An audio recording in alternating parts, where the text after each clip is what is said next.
Welcome, everyone. It's Career Happy Hour, 3 o'clock Pacific time every Friday. You can see me, Andrew Beach, executive coach, teacher of self-education. I help professionals like you communicate value to find great opportunities faster, whether you're working or not. That's through a pragmatic process of branding, planning, and effective networking. So if that's you, you're more than welcome to complete an application for coaching. It's below in the description of this video, and I'd be happy to discuss the prospect of coaching you to success, whether you're looking for a promotion or you're looking to find your first job out of college. Doesn't really matter. I've worked in a lot of different capacities that way. But today is Career Happy Hour. This is really a time for us to come together, really, and to have an opportunity to support your success through hands-on things like answering questions, or if you want to come on and get live coaching, you can certainly do that. There is a link in the description below this video. The same is true on Instagram. You can come on. I think there's a little button there. It's a torso with an arrow pointing to the right. And if you want to come on, you can absolutely do that. But that said, one of the ways that we can actually support each other is by making ourselves available. Networking is hard enough that we shouldn't make it more difficult. This community exists to connect people. So advocate, please put your LinkedIn profile in whatever platform you're joining from so that people can find you. And as a member of this Career Happy Hour community, you will actually say yes when people reach out to you. And it won't be a hard sell. It'll just be an opportunity for you to remove a lot of the resistance, the friction, if you will, between each other, and to have a good conversation about professional communications. That said, if you're more comfortable sharing this broadcast out, great, go ahead and do that. Share it with your networks, regardless of the platform you're on. I am broadcasting today on Instagram, YouTube, Facebook, LinkedIn, and of course, Twitter. And so the idea here would be, hey, share this out with your networks, regardless of what platform you're on, so that we can expand this community and get more people involved in the networking. Professional networking, of course, is the #1 way to find opportunity today, whether you're in sales or you're looking for a promotion, or perhaps to get back to work if you've been laid off. I know there's a lot of people in that kind of situation. I've been in that situation myself, and certainly having a community like this to support you is really important. So share the broadcast, get more people involved. Now, I recognize that many of you may have questions and you may not want to make those public, and that's fine. If you want to, certainly the other side is, hey, if you want to share this out and do it in a private message and you don't want to broadcast it to everybody, that's fine too. Just send it in a private message that you think might be helpful to someone based on the topic today. And the topic today really is, you want me to do what to get this job? And that was the question I had, or the response I had when I heard some things or saw some things on LinkedIn this week about people feeling like the never-ending interview process is going on. And certainly we're going to talk a little bit about history and what history has taught us about the job market. And some of us have been around long enough to know it goes in cycles. We'll talk a little bit about that. But if you have any questions at all regarding that topic or any other topic, please, by all means, put in the chat. I exist to serve you. So if you put questions in the chat, you're probably not the only one that has that question, first of all. And second of all, it's demonstrating to me that you want support and you want maybe a perspective that you hadn't thought about before. So whether it's interviewing or market planning or professional networking or what have you, personal branding, that sort of thing, resume if you must, LinkedIn profile if you must, then just ask those questions. If there's anything is inbounds at this point, within reason, based on my scope of knowledge. if it's not within my scope of knowledge, I'll certainly let you know that. So please put your questions in the chat box. And so the topic today really is about interviews and how many interviews does it really take to get to the center of a Tootsie Pop? I think that's a question that a lot of us have been experiencing, at least recently, is, is 5 the right number? Is 10 the right number? Is 20 the right number? And I've been seeing a lot of, I guess it's common in social media for people to have outrage or to take a side or what have you, and to have a perspective. And certainly I'm not immune to that, but I'm rather surprised at how much outrage there is in how many interviews it takes for an organization to hire. And I don't have any outrage or judgment on that organization, other than they reap what they sow. And so if they reap what they sow, then that has less to do with you and more to do with them. And the process is the process. And we're going to really talk about mindset today. We're also going to talk about maybe some of the different types of interviews you'll encounter and how to stay with it, and when is a good time maybe to decide for yourself that, hey, maybe it's time for me to bow out of this one. And my suspicion is and my advocacy is you don't want to do that, right? You don't want to bow out if at all possible, So there is a question here. So before we get started and into the information today, has the job market being in flux hurt the ability for overseas talent to get visa or sponsorship? In my experience, that's one area, to be honest, that I don't have any insight. Right, I'm not tapped into that particular area. What I believe is that the organizations that have the and the industries that have the better lobbyists and have the money, they'll have no problem getting visas. That's just been my understanding, is that the companies that have the money and the need and are capable, they get the visas. So for those smaller organizations that don't have capital and don't have lobbyists and really don't have a capacity to do that, then they don't get those. Also, I didn't mention, but there is a link in the description if you want to come on live, literally live coaching right now. You could come on with your question. You could ask your question of me live right now, and I'll answer that for you. We'll work together. I think people appreciate my approach, and don't be afraid. That's what I'll say. It's also a great way to come into the back end of my streaming system here and to put in anonymous questions. So if you're attending and you're kind of lurking in the background and you really don't want anybody to know you're at Career Happy Hour, then click that link. You don't have to come on live. There is a private chat back here, and you can just drop an anonymous question in there, and I'll be happy to answer it. Don't put your name in there. Put anonymous. If you don't want me to know who you are. So, unless you give me permission to bring you in live, I won't bring you in live. Good. Thank you for that question, by the way, Scott. I do appreciate your attendance. You've been a regular here, and that always is very much appreciated. So thank you for that. So that's it for the housekeeping for today. So let's go ahead and get into the prepared remarks, if that's what you really want to call it, so that we can have a conversation about interview. So it all really starts with mindset. The most important process in hiring, bar none, for the candidate, for the interviewee, the person being interviewed, it's the interview. And the interview is the one thing standing between you and an offer.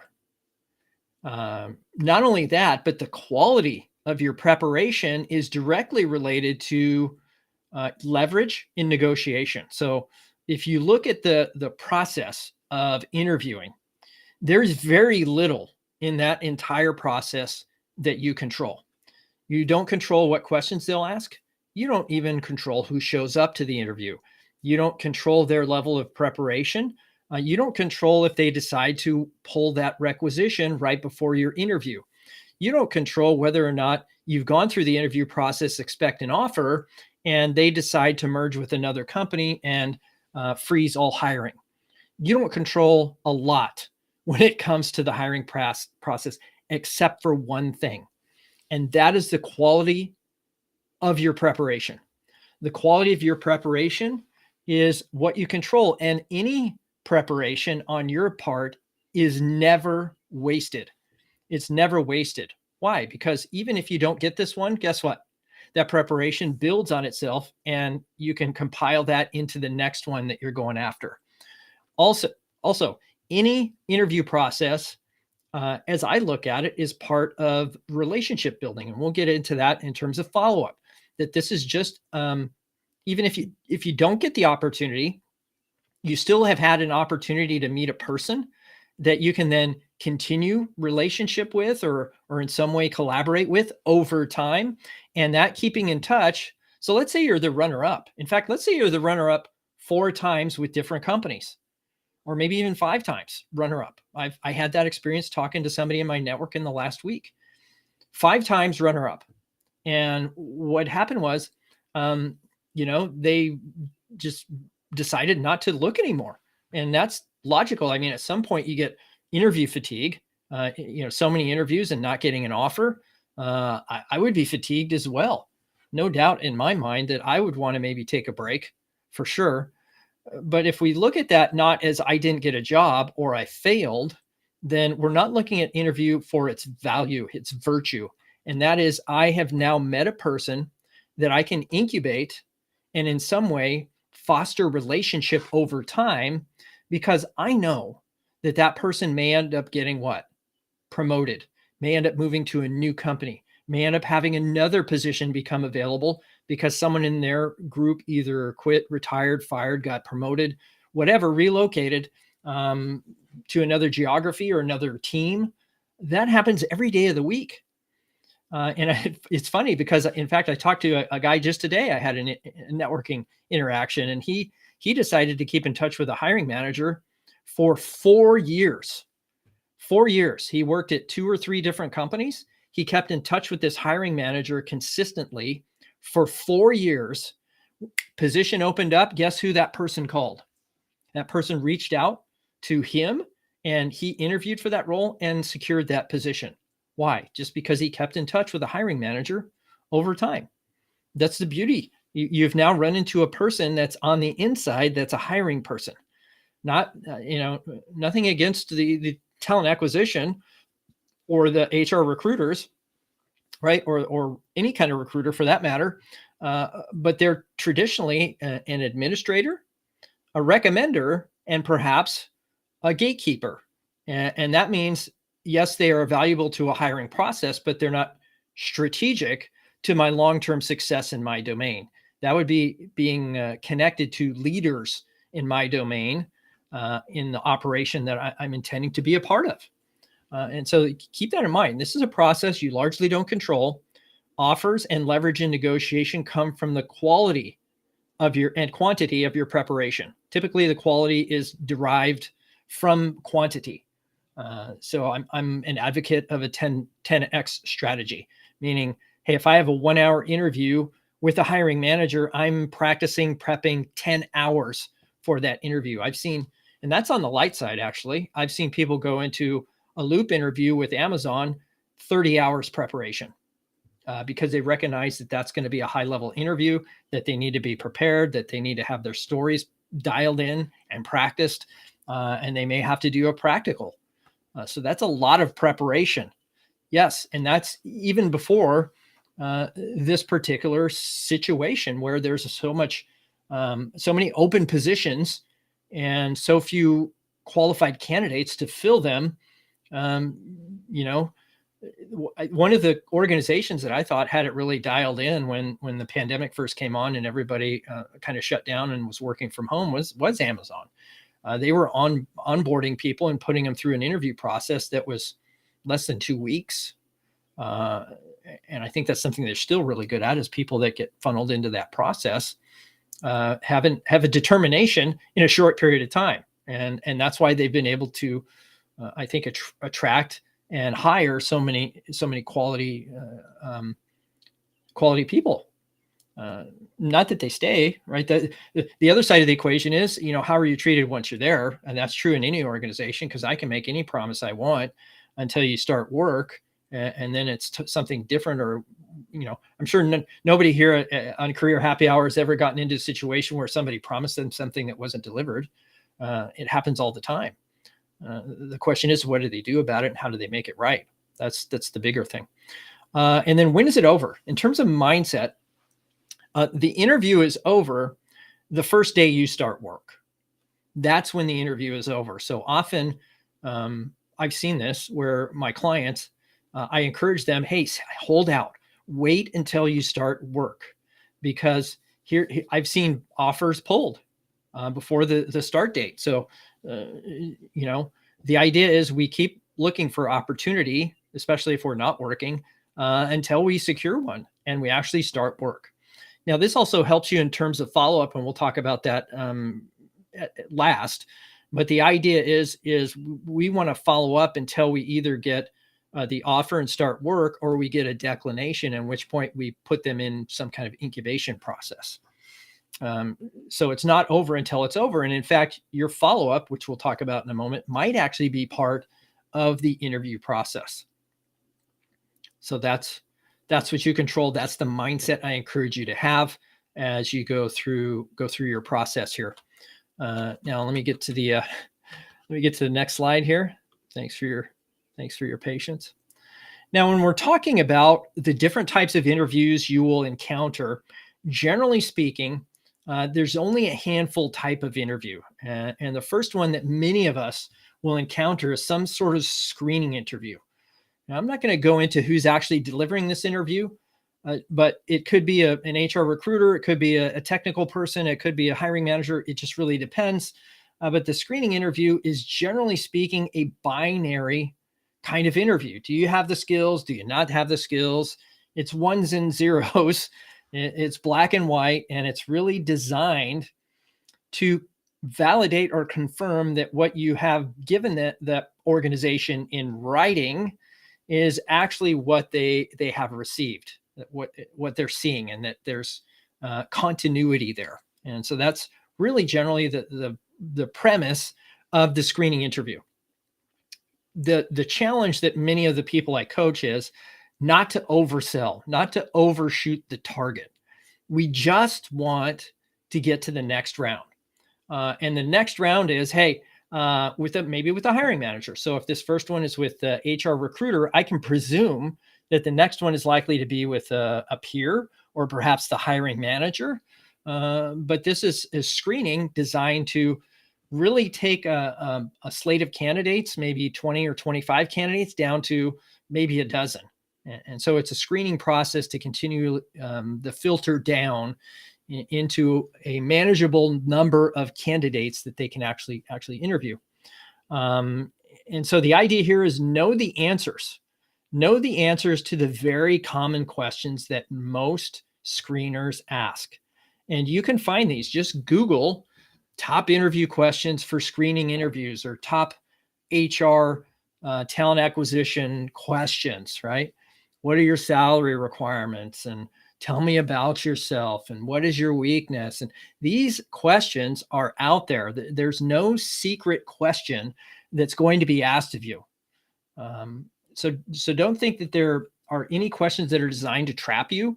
The questions are designed to determine your qualifications and your stickiness, let's say, your stickiness. I don't think any organization wants to go through an interview process to end up having to go through it again. This hiring process, they want to successfully conclude with the hiring what they perceive to be the best candidate. And that's true of just about every organization that I've run across, is they want the best candidate. They want to hire the best person for that job. And how that's defined certainly is based on your performance and your capacity to persuade and convince these individuals that you have what it takes. So knowing your answers to the typical screener questions is really, really important. And the objective is to get to the next round of interviews. Sometimes it's not a bad idea to presume what the next step is. And when you get to the end of that interview, just say, I presume the next step is I'll have a meet and greet with the hiring manager. Is that right? Is that the next step in this process? Well, no, actually, you have to do an assessment, or you have to meet with the technical lead before you meet with the hiring manager. Okay, great. I've got my calendar open right now. Let's go ahead and schedule that time in. And I think certainly that's what you need to consider, is that we need to be prepared with some of these dialogues, and the quality of that preparation, again, is really based on your investment of time in the process. Now, we talked about a screening interview, and I'm going to put individual interviews kind of in that same space. But the idea is an individual interview, it can come in many different forms. Sometimes that's a loop. Now, a loop is, hey, individuals over the course of maybe a half day, or a panel. Panel would be a group of people all at once. And the challenge when you're meeting multiple people is keeping track. I recommend you keep maybe a dossier or a file folder on each individual if you know who they are. Often when you have the scheduled interview for the loop, you'll know exactly who you're meeting at what time. And if you don't have that information, certainly get it from the folks that would be in the recruitment coordinator role, right? They're the ones in that space. Let me see if there's any questions here.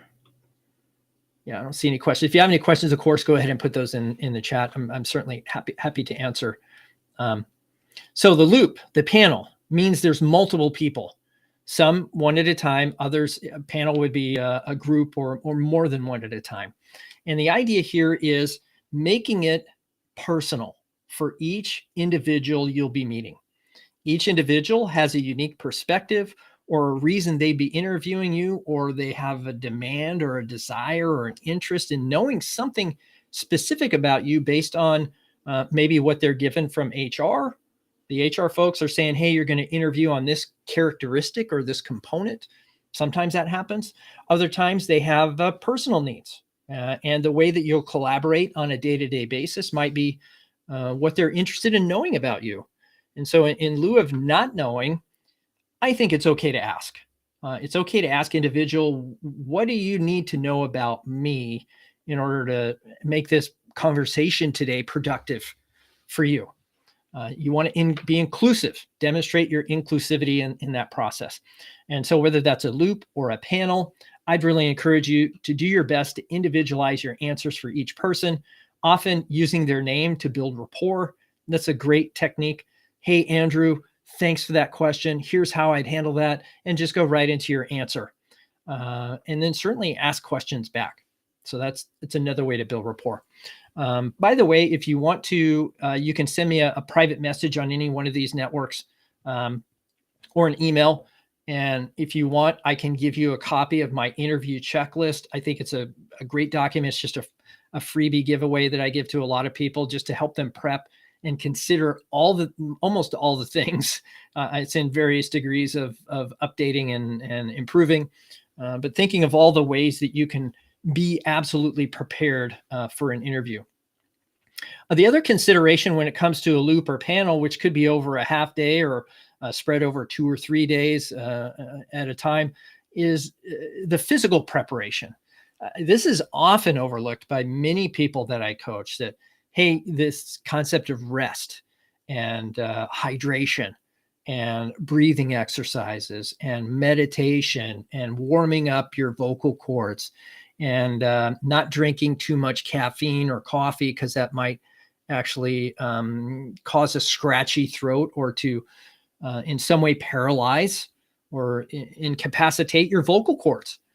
So if you're going to go that direction, try tea with honey and lemon, right? So this physical preparation is often overlooked, because if you're not used to speaking a lot, I am, because that's what I do for a living, but not everybody is using their voice to communicate that way on a regular basis, and having your vocal cords kind of warmed up, and using ways to do that, and practicing your answers out loud. That physical preparation is hugely valuable, hugely valuable. And then certainly if you're thinking about your answers, let's say you're meeting, 5 people in a panel or 5 people in a loop, and you want to make sure you have enough questions or enough answers for questions that that you don't feel like you're repetitive. That's a huge vulnerability. If you go to a loop interview with 5 people and you only have 5 stories, during that half hour with each person, you're likely going to be repetitive in your stories, and they will compare notes. I can assure you, they will compare notes. They will see what you said to each person, and it will seem like you don't have enough qualifications. You'll seem not qualified for that role because you're not diversified enough in your answers. So take the time and invest in cataloging as many different examples as you can find. And remember, over time, one of the ways to do that is to just Google top interview questions and have answers for each one of those questions. Maybe put them on flashcards with some talking points. But what will happen is you'll end up getting a question and you'll run out of answers, and you'll have to repeat yourself. And that's what I would not encourage you to do. So consider having enough examples that you're not in that position of having to repeat yourself. Okay, so that's the loop or panel. Certainly, when we're talking about follow-up, there's different things that I would encourage you to consider there too. So we'll get to that when it comes to the loop and the panel. So practical interviews. I put practical interviews in a category of their own because practical sometimes could be a case study. It could be a work sample, a writing exercise. It could be a lot of different things. It could be a coding interview for those of you in software development. But these practical interviews have a bunch of things in common and that people miss. And the one thing they miss is asking questions. Yeah, I said asking questions, meaning, hey, there's a set of assumptions that this organization is making. And one of those assumptions is that you're going to interact with the resources that you're given. If you're given an exercise, spend some time maybe collaborating or asking questions of the person who gave you the exercise to clarify the components of it and the format and how they want to receive the information. And occasionally, they'll actually also have maybe a subject matter expert or a resource inside the organization that's there to support you during that process. Now, if they give you a person that's supposed to support you during that process, what are they expecting you to do with that? You think they might be expecting you to actually contact that person, maybe call them on the phone, send them an email, or in some way schedule time to collaborate and demonstrate your business acumen, your capacity to ask good questions, your capacity to collaborate with people. It's huge. You're demonstrating something by taking an extra step, that you're okay asking questions, maybe not having all the answers, leveraging resources available to you, being a self-starter, being proactive that way. You're demonstrating a lot by not waiting. So use the people that you're given as resources, ask clarifying questions, and collaborate. This is a great way to demonstrate things rather than say things. Show instead of tell. And those two things actually together, show and tell, is a powerful combination. So those are the practical interviews. Now, I'm not going to go into details on how to do a coding interview. I'm not a coding person, but these are things that really can help you be successful outside of the context of that particular interview. Good. And then there's the follow-up. This is something that's often missed as well, is that people go through the preparation, the interview, they feel they did well. And once they feel the interview is over, they just wash their hands of the whole process. They move on to their next interview or their next opportunity, or they wait They wait to hear from the organization. Waiting, my friends, is not a strategy. It is inactivity.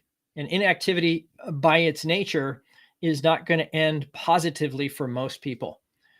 The one thing I would advocate that anybody does post-interview is demonstrate gratitude. It's mandatory.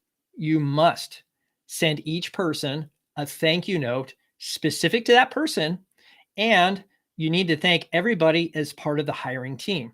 So let's say the recruitment coordinator, not somebody that you've met, but has been instrumental in scheduling everything for you, with the hiring manager, with the recruiter themselves, with the technical resource, but they don't ever get any kind of gratitude. Everybody in the hiring process is an interviewer and may have leverage in getting you hired or not in that organization. Treat them with respect and gratitude all the time.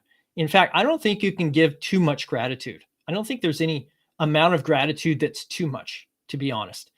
That means every time I reach out to somebody, it's thank you. I appreciate you. I'm excited about this opportunity. You taking the time really means a lot to me. Thank you for that. Here's an article, right? So the follow-up could be in a lot of different things. Some of that's thank you. Some of that is articles of interest. Some of that is next steps. Some of that is clarification of status, right? Until you start work, remember the mindset is until the day you start on the job, the interview is not over. And that means it's your commitment to maybe that organization or what you want to do with that organization that will be demonstrated through over time.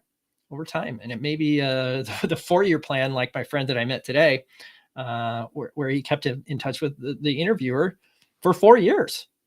Interviewed for a job, didn't get it, kept in touch for 4 years. 4 years later, got the job. So please demonstrate gratitude. Always be grateful for anybody during that hiring process and anyone that's had any kind of contribution to your success. What else? In terms of follow-up, know exactly what's next, when and how that will happen. What is next? When and how will that happen? It's important for you to identify that at the interview. Here's what I found. Once you hang up that Zoom or hang up the phone or move on with what's next, or you conclude that conversation, you can't go back and ask questions, nor often, well, you can, but often they're not resolved or answered. It goes quiet. Do your very best to know exactly what the next step is, when and how that will happen at the interview. Before you leave that interview, know what that is and how you will communicate with that person, either through the recruiter or with them directly by email. Is it okay to connect with you on LinkedIn? These are all next steps, follow-ups that you can take, but know what that is at the interview when you have that person in front of you. Okay.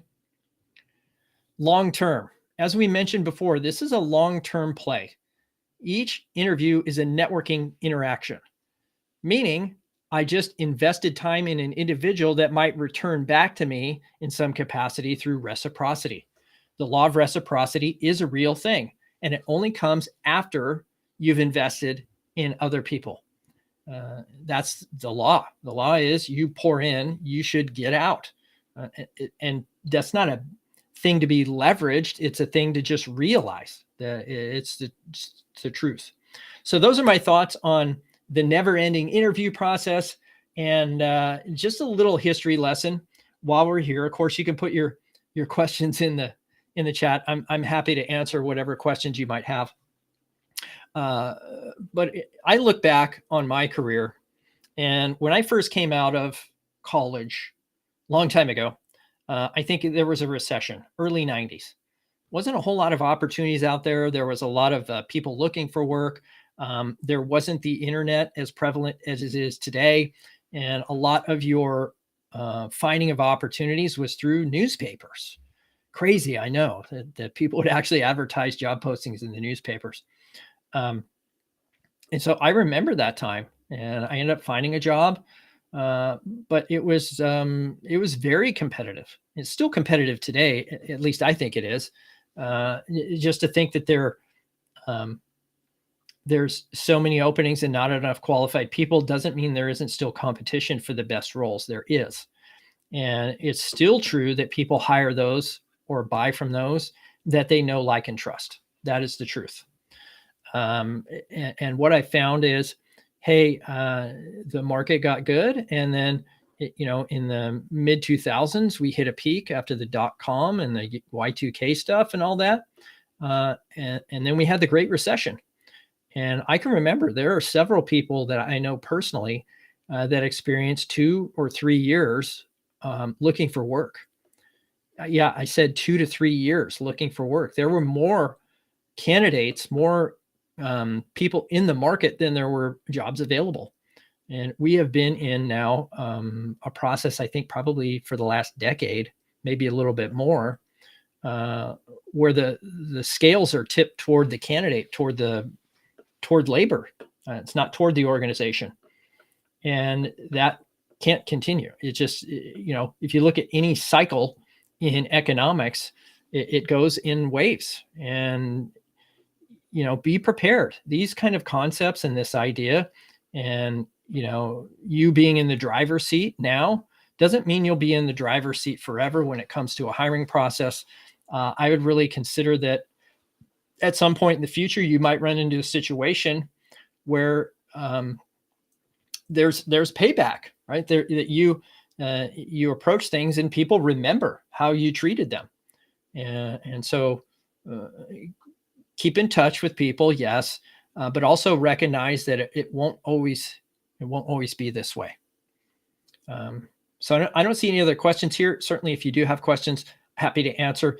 I will keep tabs on each of these streams afterwards. And if you engage with my streams in any capacity, I'll be sure to respond to any questions that you have, whether that be on Facebook, LinkedIn, Instagram, Twitter, YouTube, whatever. I'm on all those channels, and I'm here as a resource to you.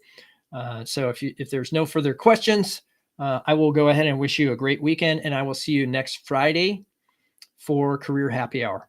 Take care, everybody. Have a great weekend.